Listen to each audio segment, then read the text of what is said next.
Bonjour et bienvenue dans une nouvelle consultation de Dr Sales. Aujourd'hui, je vais vous parler de quelque chose qui me déprime profondément lorsque je débarque dans une entreprise, chez un nouveau client. Une de mes toutes premières questions, c'est en gros, quel est votre processus commercial? Et surtout, quel est votre processus de vente?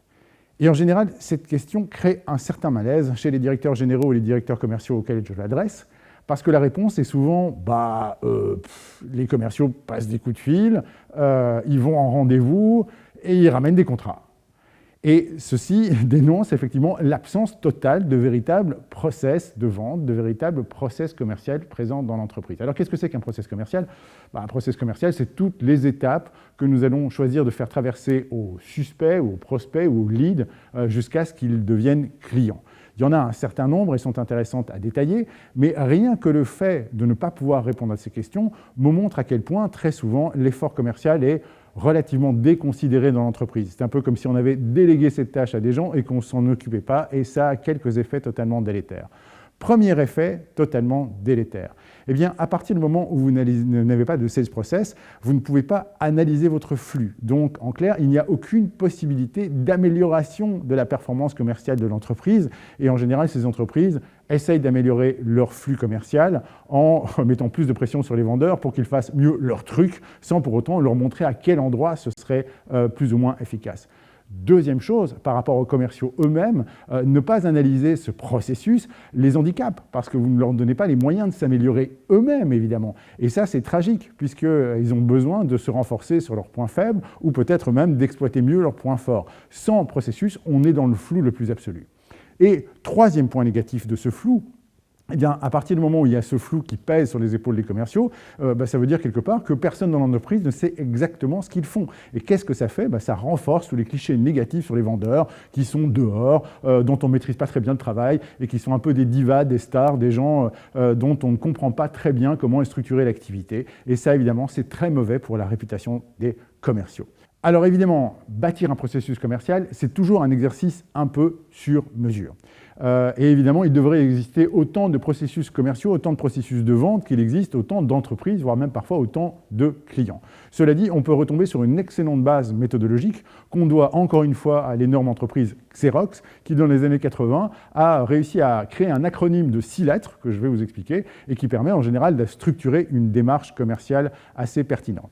On appelle ça le SPANCO. Le SPANCO pour S comme suspect, P comme prospect, A comme analyse, N comme négociation, C comme conclusion et O comme order, ongoing order, en bref, la commande. Et donc, avec cette structure-là, vous voyez qu'en fait, toutes les étapes de ce processus de transformation d'un prospect, d'un lead en client ayant payé sa commande est très clairement établie. L'intérêt, c'est qu'à partir du moment où vous avez toutes ces étapes, vous avez une visibilité sur votre flux d'affaires. Et donc une visibilité sur votre flux d'affaires, ça veut dire que vous n'êtes plus uniquement dans une entreprise orientée résultat, mais dans une entreprise qui peut commencer à prévoir à moyen, voire même à long terme, les budgets qui vont être générés, les ressources qui vont être mobilisées pour pouvoir obtenir le chiffre d'affaires qu'on veut. Ça, c'est le premier effet positif. Le deuxième effet positif, c'est qu'à partir du moment où vous avez de nouveau cette structure, vous pouvez très facilement arriver à voir où ça coince. Grâce à cette systématique, vous pouvez voir quels sont vos points de flexion ou, ce que vous préférez, vos goulots d'étranglement. Vous pouvez voir qu'à un moment donné, vous sortez énormément d'offres, mais elles convertissent peu. Et donc là, l'effort intellectuel va se mettre sur comment mieux faire convertir. Ou alors, à l'inverse, vous allez vous rendre compte que vous faites d'énormément d'efforts pour arriver à générer de la notoriété, mais que finalement, vous avez assez peu de gens qui s'engagent dans le haut du tunnel en prospection. Et là, de nouveau, il faudra essayer de comprendre pourquoi. Analyser ces flexions vous donne beaucoup plus de pertinence.